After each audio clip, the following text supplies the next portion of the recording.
Assalamu alaikum wa rahmatullahi wa barakatuh.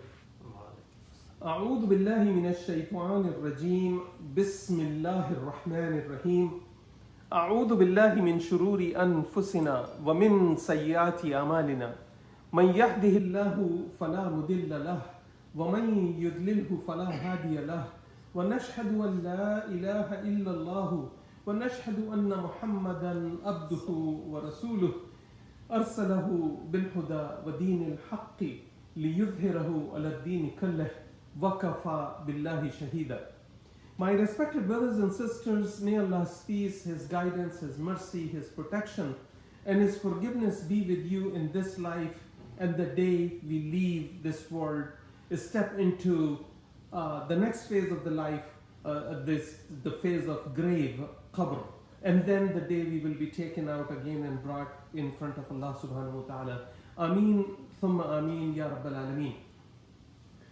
There are many ayats on the topic. Our topic today will be earning and spending from the permissible and rightful means and then spending it in the cause of Allah subhanahu wa ta'ala. And there are many ayat on this topic of earning and spending in cause of Allah. And in short, we can say that these ayat of Quran, which is today we will study ayat number 266 and 267 of second chapter. So it is second chapter, ayat 266 and 267.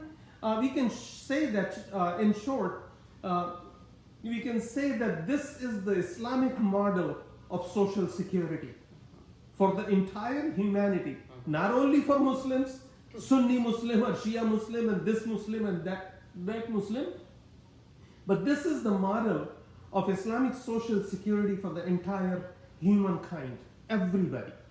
The purpose and concept of this Islamic social security system is to reduce the financial social and resources gap and societal differences between the haves and have-nots, between the rich and those who are not rich. Rasulullah sallallahu alaihi wasallam gave us a wonderful concept, and he told us that al-yad al-ulya khayrun min yad al-sufla, that the upper hand is better than the hand which is in the bottom. Means the giver's hand is better than the one who is taking.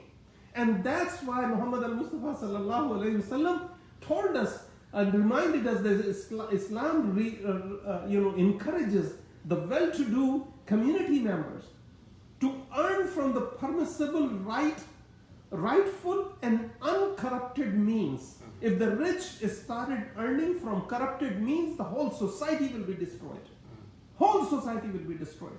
So it should be uncorrupted means, and use their pure and clean, only their pure and clean resources towards deserving members of the community through mandatory charity, which is zakat, or voluntary charity, which is sadaqat and khairat and everything else. Similarly, it's not only the Islam, yad al-ulya, Allah subhanahu wa ta'ala's messenger is not talking about that they're only rich are better than poor. But yad al-sufla khayrun min yad al-ulya khayrun min yad al-sufla means that the giver's hand is better than the one who is taking. So it is creating a concept, giving a concept of self-dependence. And that's why in another hadith, Muhammad al-Mustafa sallallahu alayhi wasallam has told people that give in cause of Allah, walau bi shaqqat tamara, that give in cause of Allah subhanahu wa ta'ala, even if you have one date fruit with you, that give a portion of that date fruit. So if a person have $1 million and a person have $1, and the one who had $1 million gives 100,000, and the one who have $1 give 15 cents, guess who gave more? The one who have the one who had $1 and gave 15 cents gave 15% of what he had. And the one who had $1 million and gave $100,000 or $10,000 to someone, then either he gave 10% or 1% of his money. So it is not about how much, but it is about the desire and intent and of spending in cause of Allah to the capacity which you can afford. The charity also creates the mandatory charity and voluntary charity, creates the equality of status among people in all facets of life. Islam teaches that our neighborhood, Islam teaches us that our neighborhood is 40 houses. 40 houses in all directions around us. Like we are in the center, and around our center, 40 houses all around us, that is our neighborhood. That is our neighborhood. And just think what concept Islam teaching us. If you ever look at a honeycomb where the honeybees bring the nectar from the fruits and flowers, and they just put it in those combs, the honeycomb. It is hexagon. It has 6 sides. And it is very flimsy. It's very weak.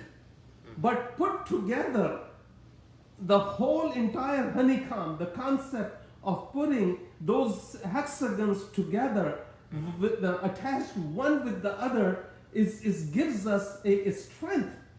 It gives us a strength, and through hard work, it becomes strong. It starts little, and it becomes strong. And guess what? The honeycomb has the sweetness of honey in it, because it is the joint combined efforts, and that honey is beneficial in all aspects for the entire mankind, in everything. Quran talks about honey and says, "Fihi shifa'un linnas," that there is cure for people, for mankind in honey. Okay, and gives us the concept of the honeycomb through the Islamic social security system, that one hexagon, no matter how big or how small it is giving its strength to the entire honeycomb. My respected brothers and sisters, we should also remember that every chain, no matter how long or how short the chain is, the chain is only as strong as its weakest link.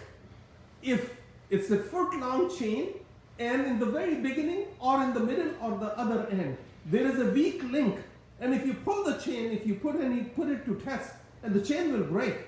It broke because there was a weaker link.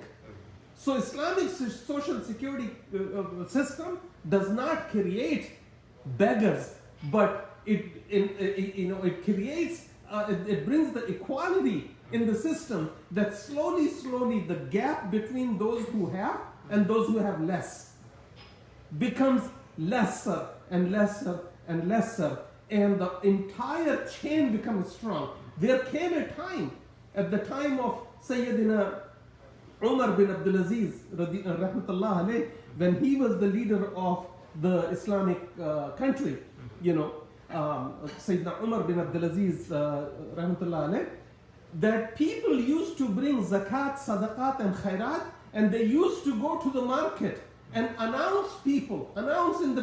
standing in the middle of the market and announce that, is there anybody deserving of any help, looking for any financial help? If they couldn't find anybody, they could not find anybody destitute enough, deserving enough to receive zakat and khairat.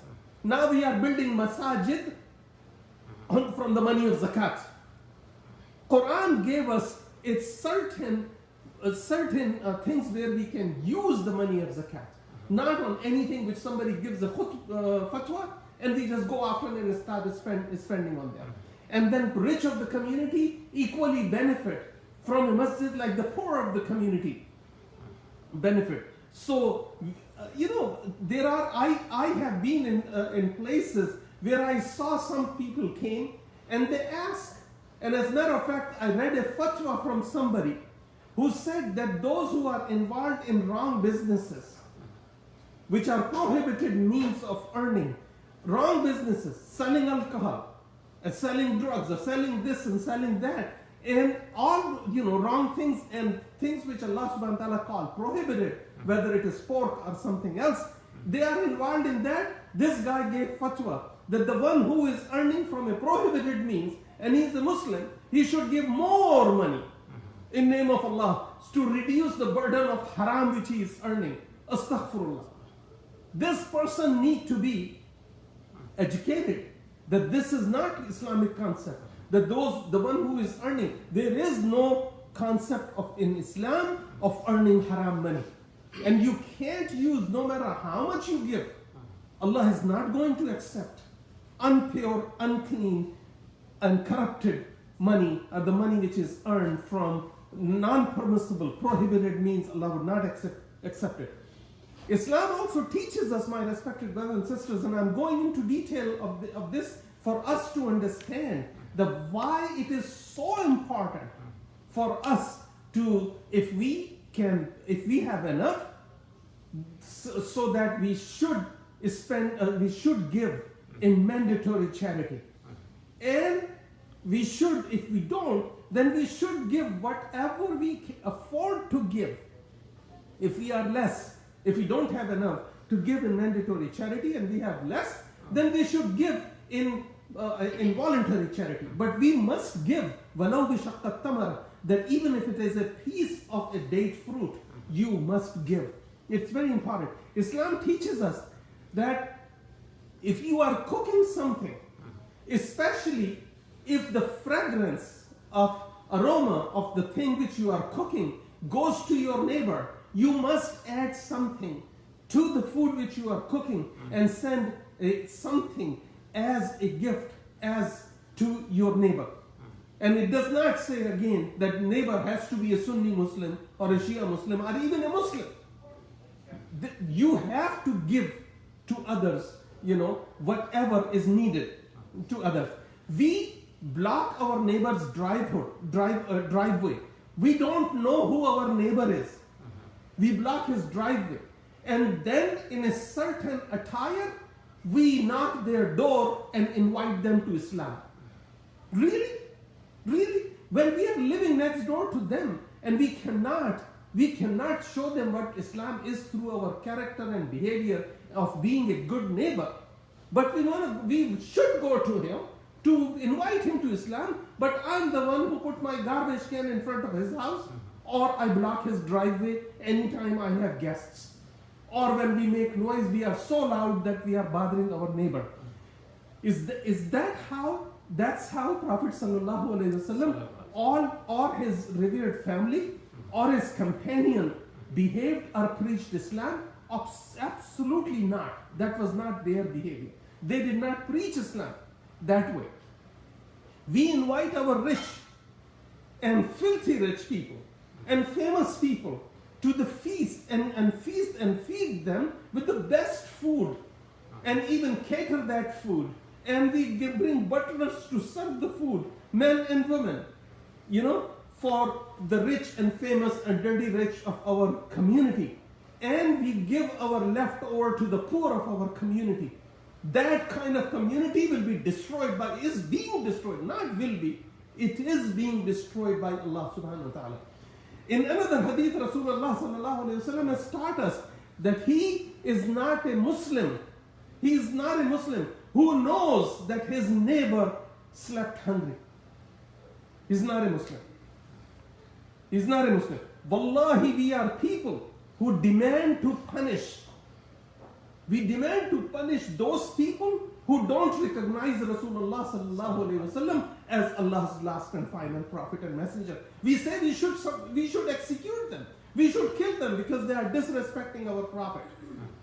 But we feed our house workers, we feed our maids, we feed our employees, we feed our drivers our leftover. And if there is good leftover, we save it for ourselves for next day or next meal, and our drivers go hungry. Are we really Muslims? Is this the Muslim behavior? Those who do not treat their workers and employees with equality and justice and do not pay them accordingly and timely. There are thousands of stories of people, those who are expatriates living in Arab countries. They are from different countries, they move to Arab countries, they are living in Arab countries, working there as expatriates. There are thousands of examples of people, those who don't get paid for 2 months, 3 months, 4 months. And their families in their homelands are borrowing money from somebody else to eat, and to run their expenses. Those who do not treat their workers and employees with equality and justice and do not pay them accordingly and timely, before their sweat dries. Rasulullah sallallahu alaihi wasallam has said that those people who mistreat, their workers would not smell the fragrance of paradise.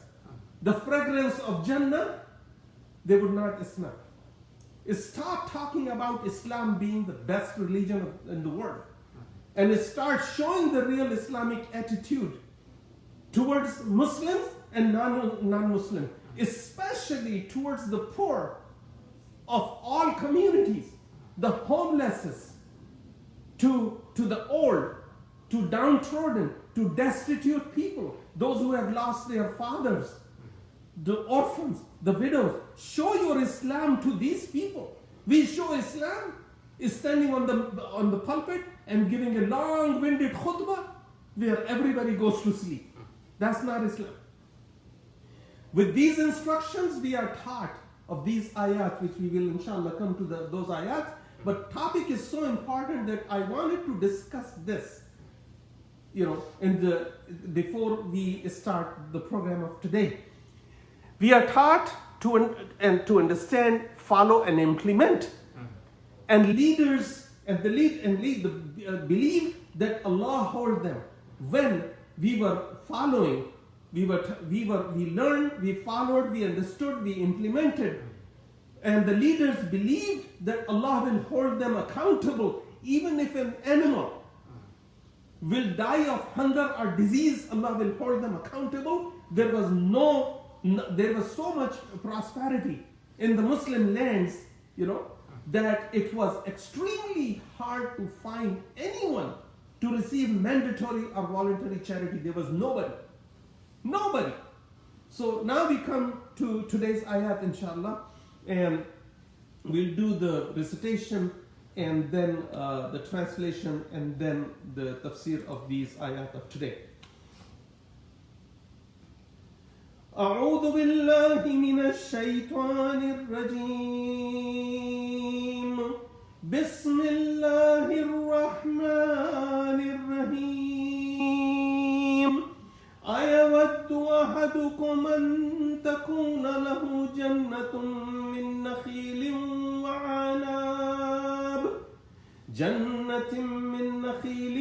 وعناب تجري من تحتها الأنهار له فيها من كل الثمرات وأصابه الكبر وله ذرية ضعفاء فأصابها إعصار فيه نار فاحترقت كذلك يبين الله لكم الآيات لعلكم تتفكرون يا أيها الذين آمنوا أنفقوا من طيبات ما كسبتم ومما أخرجنا لكم من الأرض ولا تيمموا الخبيث منه تنفقون ولستم بآخذيه إلا أن تغمضوا فيه واعلموا أن الله غني حميد صدق الله العظيم. The translation of today's ayat, my respected brothers and sisters, ayat number 266 and 267. Would any of you wish to have a garden, an orchard, with date palms and grapevines, with rivers flowing underneath, and all kind of fruits for him, while he becomes old in age, and his children are very young? Then that orchard gets engulfed by a tornado of fire that burns it completely. That is how Allah make His ayat to you, to explain His ayat to you so that you may think about them. O you who believe, is spend of the good things that you have lawfully earned, legally earned, and of what we have produced for you from the earth. And you do not spend or earn from the wrong means that you would not accept it yourself, even if you close your eyes and tolerate it. And know that Allah subhanahu wa ta'ala is free of all needs and worthy of all praise. Worthy of all praise, Hamid. Hamid, one of the name of Allah subhanahu wa ta'ala, that He is worthy of all praises. Today's tafsir, my respected brothers and sisters, reminds me of the ayah of something which one of my famous scholars from Turkey, Ustad Badiuzzama Saeed Nursi, rahmatullah alayh, said that as time passes, look how beautiful it is. Says that as time passes and time gets older, the Quran gets younger. Means as you are growing and things around you grow, and if you come to Quran, you start understanding it and it starts attracting you. Young things attract you, right? So he says that as time passes and gets older, the Quran gets younger. The realities it contains become more apparent and more bright. Subhanahu wa ta'ala. This is so beautiful of Ustad Badiuzzama Saeed Nursi rahmatullah alayh. Today we will go directly to the tafsir of these important ayat, and the glorious Quran and the divine books before it do not guide everybody. We need to understand this. The Quran or Torah or Gospel, all the books which Allah subhanahu wa ta'ala sent to all the messengers and the prophets, none of those books guide everybody. It only guides those who use the wisdom Allah gave them, the understanding Allah gave them. They had an understanding to fly a plane, to go on the moon, but don't understand how to get to Book of Allah. No matter which book are we talking about. All unadulterated book are part of this, are covered in this, what I'm saying right now. Wisdom Allah gave them, and implement the legislations of Allah on themselves first. It's not that I lecture somebody and then I go and break the same law myself. Allah does not guide people like that. Allah guides those who are genuine, who are truthful, who earns from halal means, who earns from permissible things, and who is spent on poor people. On poor people. And they don't tell and advertise that this room is built, or this door is installed, or this Quran is left in that masjid from the money of so and so and so and so. It is prohibited in Islam. But you will see that almost in every masjid, everywhere where we have signs. And if you read the names of those people, those who have given that money, you will find out that somebody has a club, or somebody has a liquor store, or even somebody is a distributor. Is a distributor in that area of liquor. People, the shops buy liquor from him, and he gives money to masajid, or Bayt al-Aitam, orphanages. So Quran does not, or Bible, or Quran, or Torah, or Injil, or Zabur, it does not guide everywhere. It only guides those who want to learn it and then understand it and then practice it. Those who stop on buying it and hanging it in their cars and never read it. If they read it and they don't understand it, if they don't understand it, they don't follow it and implement it on themselves, that book is not for that person. وَأَيَادُ بِاللَّهِ وَاللَّهِ.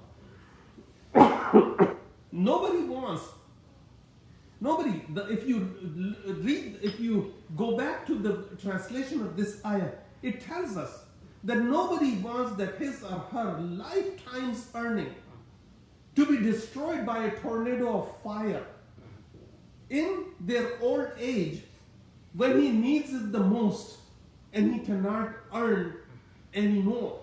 Even if he was earning from liquor store, he can't because he's old. How can someone contemplate coming to the hereafter, coming to the day of judgment, empty-handed, and they had nothing to show to Allah subhanahu wa ta'ala that he did this and he brought this and he sent this. The opportunity to earn and spend from the rightful means are here when you are alive. Once you cease to live, once you die, the opportunity goes with it. Done. You can't earn anymore. And you cannot earn it when you are in grave, and you cannot earn it on Day of Judgment. You have to do it here. And that's why it is said that Al-Yawma amal bidun hisab wa ghadan hisab bidun amal. That today you do your deeds, good, bad or ugly. And nobody is doing the accountability of you. It is written somewhere, but they are not doing accountability for it. You are not being punished for it, but you will be, or you will be forgiven. And ghadan means tomorrow will be the hisab, will be the accountability, and the door of doing some deeds will be closed completely. So do it when the door is open. Do it today. It starts right now. Whatever one wants, this is Tafsir Al-Qur'an. Whatever one wants in the hereafter, he or she should start sending it from today. If you want to see it there, you want to send it from here, not when it is all done. And you would see it in Muslim countries, mashallah. A guy works in the police or government department or here and there or running his own business. He does all kind of cheating. But when he becomes 60 years old, or when he becomes retired, in Turkey we call it emekli, emekli, that when you get retired, at that time you buy a cap, and you buy white clothes, and you start growing beard, and you start going back and forth from the masjid. What happened for last 60 years? So this is not about, the good deeds does not have a time. That you are not looking at a schedule or a calendar, knowing that I will be alive for this long, and when 5 years left, then you just start doing the good deeds, because now you know that, okay, now is the time to go, report to work, report to duty to Allah subhanahu wa ta'ala. So we remember all that. And you would see a lot of people, those who are cheating everybody in their family, including their brothers and sisters and mother and father, come close to that age, would start growing beard, and start wearing long dress, long shirts, younger brothers pajamas, or whatever you call them, or younger brother shalwar, and older brother shirt, that now I'm a Muslim. It's time to go. Well, time to go was always there. You just got lucky that you reached 65 now. The glorious Quran teaches us that if one spends the life of this world in pursuit of the riches, and the good things of this life, instead of hereafter, he will be like this portion of the ayah means, his example would be like a very old person who became so weak that whose earnings and savings are reduced. Okay? He did all those date palms and orchards and grapevines, and the rivers were flowing there and everything else. Now he's old. And he can't raise anything. He can't raise a goat or even a rat. Now he's too old. and then all his possessions get hit by a tornado of fire, and he cannot rebuild. That's how the Quran, this is the wisdom of Quran, using that example. The day of judgment, those kind of people will come in front of Allah subhanahu wa ta'ala, that they would not have any strength to rebuild what they built before, but they did not spend a portion of it. Only 2.5% is asked for as mandatory charity, as zakat. 2.5%. 97.5% you can keep. We are people, Muslims. I'm talking about Muslims. My programs are not about Muslim bashing program, but we are sleeping, we are in coma. We need to wake up. We are from countries, from so-called Muslim countries, where the rich and famous don't want their employees. I have heard stories about it directly from people, that they don't want their farmers to get into their farmlands with their shoes on, because this is my land. It is sacred land for me. I'm so rich, you cannot. And they beat up their farmers, they beat up their workers, they put them under the tractor, they kill them, they kidnap their wives and daughters, and whatever they want to do, they do, but they don't give 2.5% of zakat, or khums, 20% of what they are earning from there. That's called khums. That they don't pay that. They don't pay zakat, they don't pay khums, but Allah has given them so much. These are the people Quran talking about will come, and they are who they are. They are the rulers of your countries. These are the big names, big shots, the minister of this and secretary of that. They are the real looters of those countries. In vivid and powerful terms, Tafsir Al-Qur'an said, Allah the Almighty is asking, would any of you wish to have a garden of date palm and trees and grapevines through which rivers flow, bringing all kind of fruits for them? When he is in advanced age with younger children, those who can't even help themselves or help their father, then a fiery tornado falls upon his earnings and burns everything down. This ayah uses the parable to teach the outcome of showing off. That a person have land, he just goes around and says, you see the land from this corner to the next 2 miles, that's all my land. Shows off. And I gave this much money to that school, I gave this much money to that masjid, I did this and I built this and I did that and I did this. Allah talking about those people, and it gives the example of those, and it says, Quran gives the example. And in Tafsir Zilal Al-Qur'an, he says that a fresh, and I quote directly, a fresh, opulent, luxuriant, bountiful, blessed, purifying, ever-growing and fertile orchard of date palm and grapevines with rivers flowing through, bringing all kind of fruits for the owner of that land, and benefits for your community and your people, generations after generations. You see, the date palm or the grapevine is not 1-year plant, it's not annual or perennial. That after every year you have to just cut it off, and then you start sowing new grapevines or new date palms. They give you fruits generation after generations. Almighty Allah, after describing that, questions the intelligence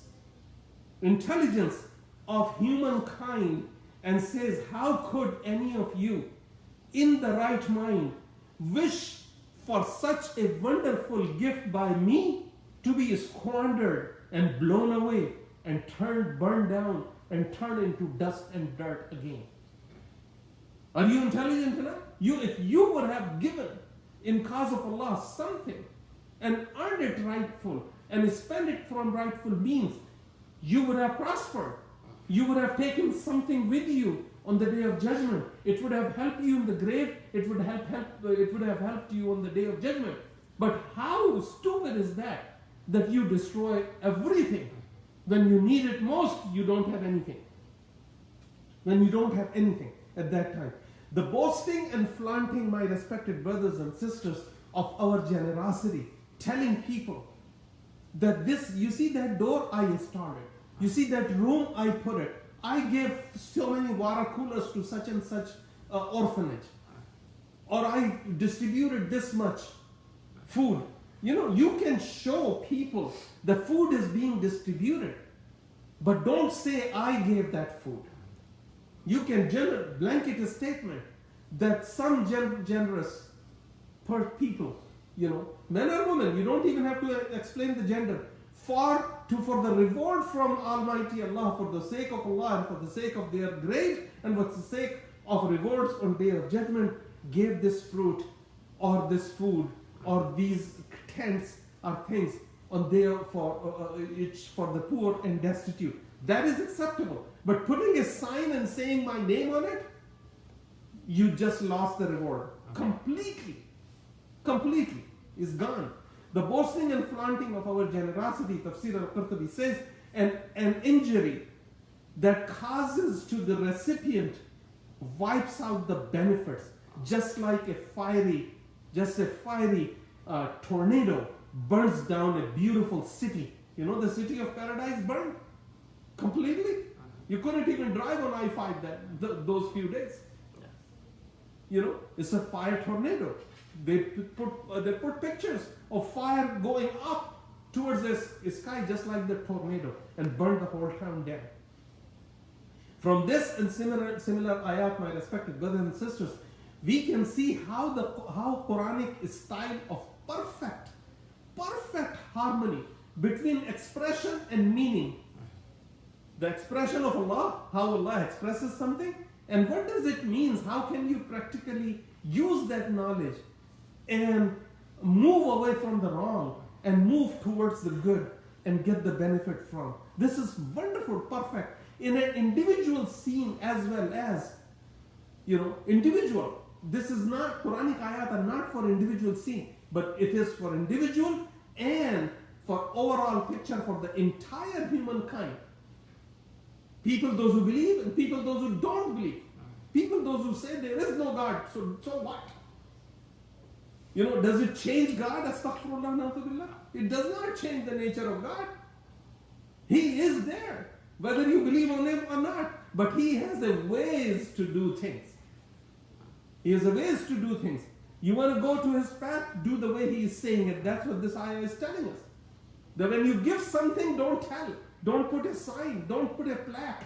Don't put a plate there and put your name on it. Or don't put a book of Allah in some masjid and then write your name. This book is donated by so and so. Well, that is Quran, idiot. That was not donated by you. You know, we do this, and it's very common practice.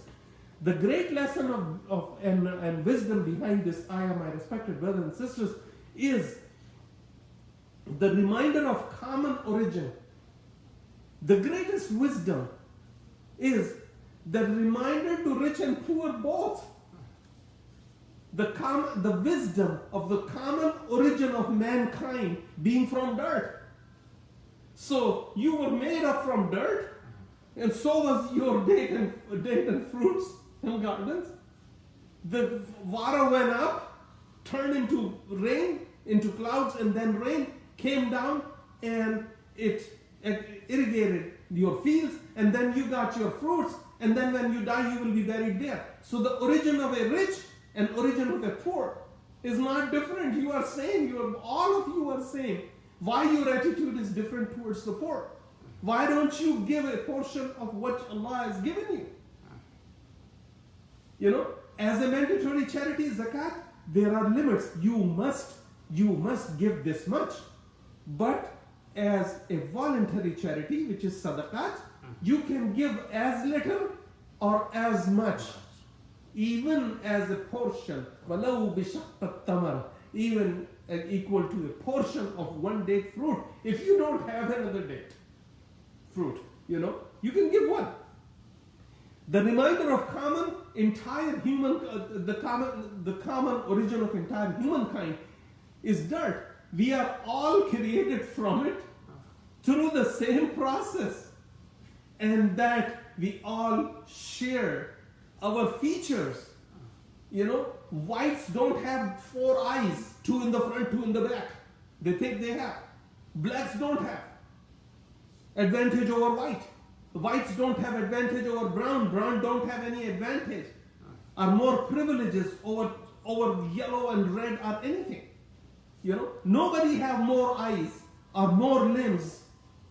You know, you must be. You know, if you think you have more what you call limbs than a black guy or a white guy or a brown guy or a yellow guy, then you must be an octopus. You are not human. You know, you have 8 limbs. You must be an octopus. Don't call yourself human, because discrimination is not human. Thinking yourself being privileged and are loved more by God is not human. You know, octopuses think like that. That's how they feel like that. That's how they feel.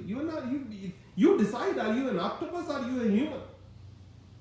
You know, we all share the same features. We all have same attributes. We need lungs to breathe air in. We have the same strengths. And we also have the same weaknesses. We die. That's the greatest weakness. We don't remain alive. We die.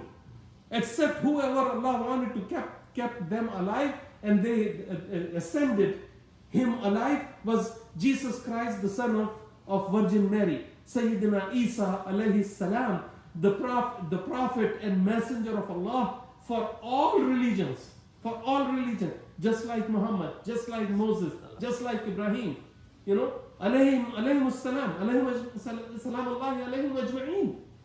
May Allah's peace and blessing be on all of Allah's prophets and messengers. Then there are boastful people, my respected brothers and sisters, which Quran addresses. You see, before they become boastful, Allah gave them orchards. Allah gave them farmlands. They became boastful. Even if their orchard is remaining there and it did not burn, what Quran is telling us, when you come back to me and face me, at that time you would be just like an old man whose orchard is burned, all what he worked for is gone, and his children cannot even help, and in the qabr or on the day of judgment he cannot go out and have another orchard and rebuild his empire again. You know, so it's showing to us that these people are tested. People are tested with wealth and possessions, and instead of becoming humble and seek rewards from Allah, they show off and wants other people, those who are exactly like them from dirt, created from dirt, going back to dirt. They hurt the poor, they hurt the destitute, they hurt the homeless, they hurt the old, they hurt the sick, they hurt the widows and orphans. And people, those who deserve help, we look down at them and make them feel inferior so we can feel superior in front of people. Those are the people who will come to Allah with nothing in their account. Everything is burned down. فِيهِ نَارٌ فَأَحْتَرَقَتْ. That there was a fire, a fiery tornado, which burned all things which he has earned. And he will come empty-handed on day of judgment, because he used to tell people, he put sign in a masjid that this is built by me. This is built by me. Like this universe belongs to you, not to God.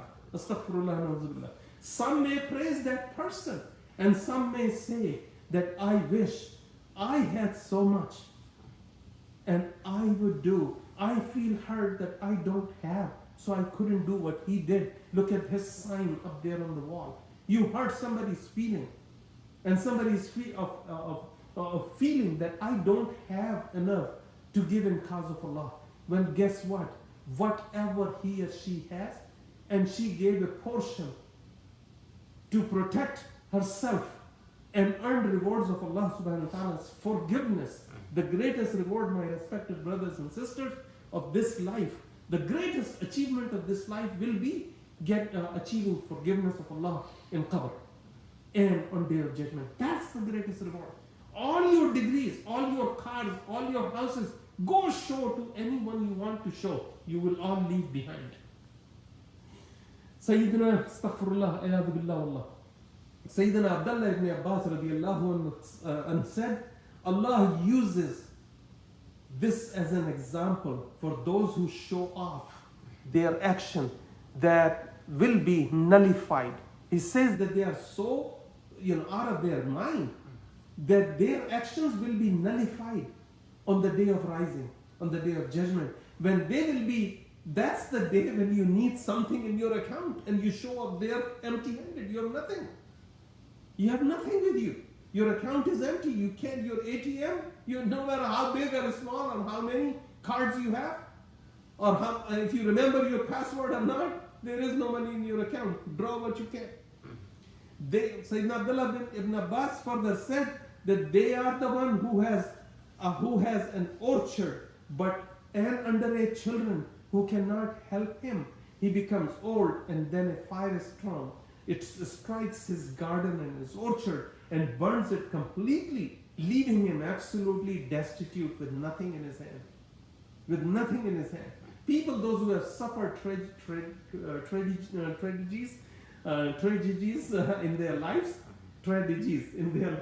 you can ask them, you can ask them what is the meaning of a tragedy? What do you have left with you? That you lost everything. You lost everything.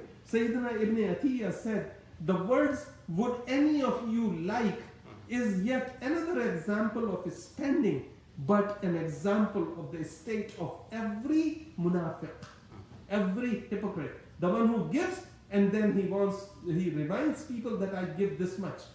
He's a hypocrite in Islam. Sahih al-Bukhari reports that one day, quoting this ayah, Sayyidina Umar ibn al-Khattab asked the companions of the Prophet, what was this ayah related to? Sayyidina Abdullah ibn Abbas stood up and he said, Ya Amirul Mu'mineen, it is an example of good acts. The action of a rich man who works in obedience of Allah. He earned from good means and he spends in good means. But then a shaitan came to him. A bad thought came to him, a bad omen came to him and told him to go show off. Go show off, tell people what you did of good. And that one action negated all his good actions and turned them all into acts of disobedience instead of acts of obedience. And all his good deeds are burnt up. Ibn Abi Hatim said from Al-Awfi that Sayyidina Abdullah ibn Abbas further said, those who show their acts of charity to people and leave reminder for them to see would return to Allah empty-handed. Would return to Allah empty-handed. In his Mustadrak, Sayyidina Al-Hakim said, recorded from Rasulullah sallallahu alayhi wa sallam, used to make a dua, and he used to say, O Allah, make your biggest provision for me when I'm in old age. When I'm in old age, give me your biggest provision then. And at the time when my life ends, those things you are not under our control. When we get old, that's not in our control. We can't reverse it, go back to young age. And when the time of death comes, we cannot stop it and continue to live. So that's what Rasulullah sallallahu alaihi wasallam used to make dua. Then Allah subhanahu wa ta'ala further said that that's how Allah makes His laws clear to you.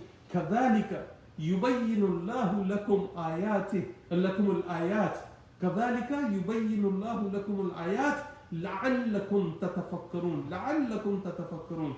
That Allah shows you, makes His laws clear to you so that you may think. You may think. Then Allah questioned, لَعَلَّكُمْ. Then think means what? Think means comprehend, to understand, and to act upon what you just heard. It is evident from Quran that it reminds us this purpose repeatedly and invite mankind to think why Almighty Allah invites people towards Quran. You see, from the very beginning of Surah, we have about 10 minutes left, 11 minutes. We may not be able to complete both ayats, but this is a wonderful topic, wallah. Because if our acts of mandatory charity and voluntary charity can change lives and can change the status of and reduce the difference between those who have and those who don't have, we are going to reap the rewards, get the rewards of Allah subhanahu wa ta'ala as of His forgiveness when we are laying down in our graves, helpless, completely helpless. The only thing that would help us would be mercy of Allah subhanahu wa ta'ala. And why mercy of Allah subhanahu wa ta'ala is needed in qabr? Allah subhanahu wa ta'ala has said, Rasulullah sallallahu alayhi wa sallam has said that arhamuna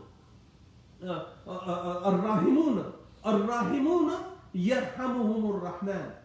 Ar-rahimuna yarhamuhumur rahman. Arhamu man fil ard yarhamukum man fis sama. That those who are merciful are being mercied upon by the most merciful. So be merciful towards those who are around you on this earth. So the one who is up above you will be merciful upon you. It's all about mercy, my respected brothers and sisters. How we treat each other. How merciful are we towards each other? So in this is the evidence from Quran. In the mercy, it is the mercy of Almighty Allah that the same message has been repeated several times in Quran. And Allah subhanahu wa ta'ala in chapter Al-Ankabut, which is 29th chapter, ayah number 43, reminds us. And He says, Allah subhanahu wa ta'ala said, وَتِلْكَ الْأَمْثَالُ نَضْرِبُهَا لِلنَّاسِ وَمَا يَعْقِلُهَا إِلَّا الْأَعْلِمُونَ وَمَا يَعْقِلُهَا إِلَّا الْأَعْلِمُونَ means that, and we put these examples in this Quran for the humankind, linnas, did not say for Muslims only, says linnas, for humankind, but none will understand them except those who have the knowledge of Allah and Allah's signs. وَمَا يَعْقِلُهَا They would not have the mind to understand except they have, when they understand the knowledge and whatever knowledge they earned, achieved, they applied it. You achieve, you go to medical school, for all these years, get the education, and then you open up a grocery store. That's what we did. There's so much to learn, so much has been shown to us. We go through this medical school training, apprenticeship, every Ramadan. And the next night, we are in barbecue parties. And we forgot the lesson of Ramadan. What was it for? What it was for? What are we supposed to do? We stand up for Taraweeh, 20 rakat. Some go there and don't even pray Taraweeh and sleep there because wife forced him to go to masjid. Throw him out, he goes to the masjid and sleep. And then come back like he's a very, very, pious person. And then after Ramadan, everything changes. Everything changes. So this ayah, now we can just barely touch upon the next ayah. We have 8 minutes. And that the tafsir of that ayah it starts from, O you who believe, that the meaning of the translation of the ayah. O you who believe is spend of good things, which you have lawfully earned. This is the number one condition, my respected brothers and sisters, that we have to earn from permissible means. You can't be Robin Hood that go rob an ATM machine or rob a bank and then give the money to poor. Go sell drugs, destroy generations and use that money to donate a car or a van to a charity. Is that a good thing? That is double the punishment. That's guaranteed hell for that person who is involved in selling drugs, destroying communities, and then taking that money and just giving a van or an ambulance to the mayor of the city, and he stands with the mayor and take pictures, and you find out he's the drug dealer. This is happening everywhere. We call ourselves, we proud ourselves, being called Muslim. Oh, I'm this and I'm that. Look at my beard.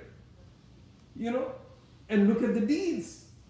A Muslim's deeds, public and private deeds, are exactly the same. It's not that he is in private life he is something else, and in his public life he shows himself to be the most pious person. So Allah subhanahu wa ta'ala said, Almighty Allah is always generous and beneficent. He constantly showers His favors and bounties on people. This is Tafsir al-Siddi and Tafsir al-Qattabi rahmatullah alayh. He made it clear that He does not love the stingy, mean and self-servant, defiant people, those who are also vicious. Those who are also vicious. Somebody benefits from you, takes something from you, and never willing to give anything back.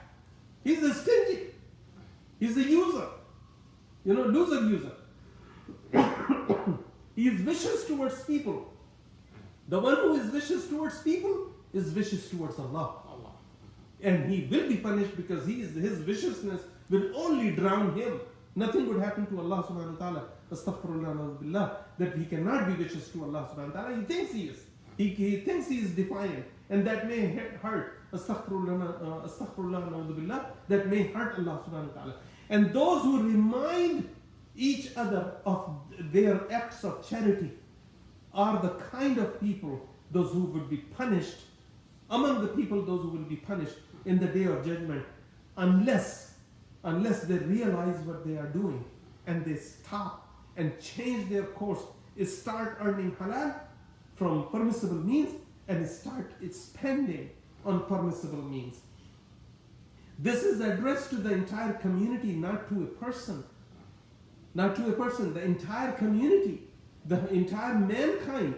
The scholars of repute say that these commands and conditions apply to all kinds of charities, whether they are voluntary charity or mandatory charity, whether it is zakat, sadaqah or khairat.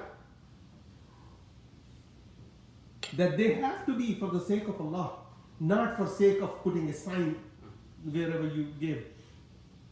The ayah commands us to spend only what is good, and the word for that, use Allah subhanahu for that thing Allah has used is tayyibat. Tayyibat means the good things, mean things which you have earned from rightful means. That's why if you are walking and you see a $10 bill on the floor, it's not yours. You can't pick it up and put it in your pocket and go buy a pack of cigarettes with it. You got the money from wrong way, and then you go burn your lungs with it. It's not fair. It's not right. It's a sin. It is clear that there is no concept of earning in any religion from illegal means and prohibited ways. And no matter how much mandatory or voluntary charity I offer after earning from the wrong means, no matter, even if I give all of it in charity, it will not be accepted by Allah. If somebody says, I have been asked many times, I've been asked about bank accounts. Oh, the bank account give us, interest. So what? But I don't take it. I give it to somebody else. Allahu Akbar. You don't take it and you give it to somebody else. You don't give somebody else anything which you don't like for yourself. لَن تَنَالُوا الْبِرَّ حَتَّى تُنْفِقُوا مِمَّا تُحِبُّونَ. That it is not, you did not achieve the piety or a reward until and unless you give what you like for yourself. It's not that this shirt, it's just a little bit crooked, the collar is not under control, so let me give it to somebody. You can't do that. That's not charity. That is not charity. You give, لَن تَنَالُوا الْبِرَّ حَتَّى تُنْفِقُوا مِمَّا تُحِبُّونَ. Ayah from Surah Al-Imran. That's where the fourth juz of Quran starts. Fourth sipara, juz, whatever you call. It is clear. The principle of charity until we have 2 minutes? The principle of charity until the day of judgment is that we give from the best of our possessions, not the less worthy. Because if you are giving what you like, Guess what? The one who didn't have, when he see the standard of thing you offered him, which you like for yourself, he will be more pleased with you and make more dua for you, make more prayers for you. You give me such a beautiful thing. I can never afford it myself. May Allah reward you for this. Just imagine. It was a spare for you, you gave it to somebody, and it was something which you like, means something which was expensive, right? To your standard, you got the best thing for yourself. Now you gave it to somebody else. I just want to stop here. I just want to give you a story about giving in cause of Allah subhanahu wa ta'ala. A person, and we will continue this ayah next week, a person was sitting, this is in one of the books of Sayyidina Imam Muhammad bin Muhammad al-Ghazali rahmatullah alayh. We will talk about Imam Ghazali, who he was someday. Okay, wonderful personalities. He was a jurist, he was a scholar, he was a theologian, he was a writer, and still his books are still being sold. He was about 1,000+ years ago, 1,000 years ago. We will be forgotten by our families, after a week of our death. Those people are remembered by people like me, who has no knowledge at all. 1,000 years after his death. Guess about how much he is loved by scholars when a jahil like me love him so much. This man was sitting on his sufra in his home, at his home, having food with his wife. He was very rich, and his children were there too. And the sufra was all completely full. In Turkish we call it sufra. It is his table, his dinner table was full. He has everything there. And he heard a knock on the door. He was very generous with people. And that's why people used to come to him and ask him for help. So he went to the door, and he came back and he told his wife and children, stop, don't touch anything from this food anymore. So this is what happened.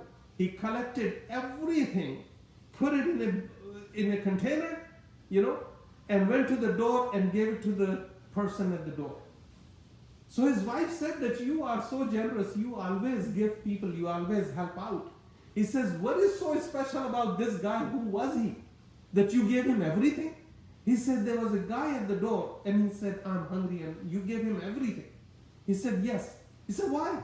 She asked why. He says, do you know who that guy was? He said, no. She said, no.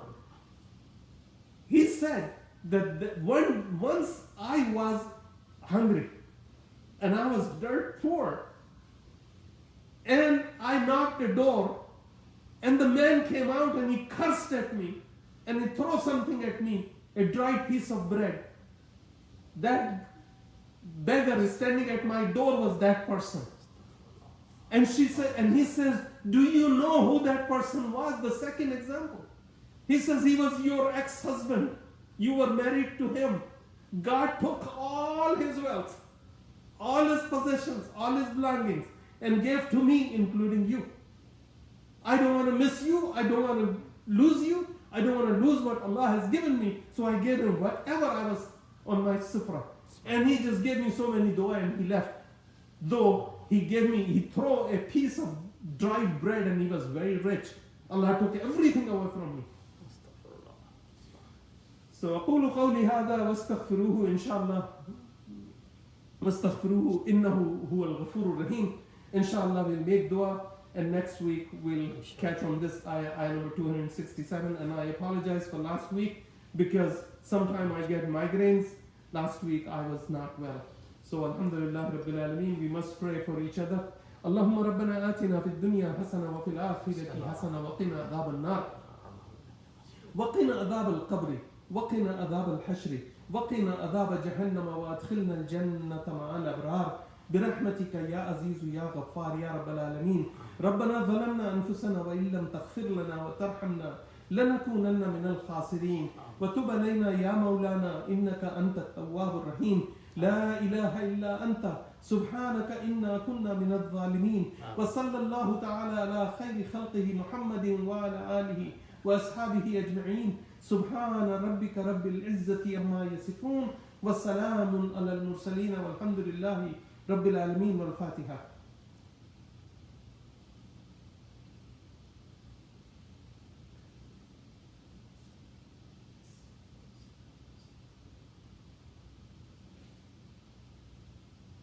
La ilaha illallah Muhammadur Rasulullah. Thank you for joining us. Inshallah, please share. Please invite other people to join the program. We all learn from each other. If I make a mistake, please correct me before the next program. Even if you post it on my Facebook page, an open correction where everybody can read it, I don't mind. Correction is a good thing, not a bad thing. Thank you very much. Assalamu alaikum wa rahmatullah.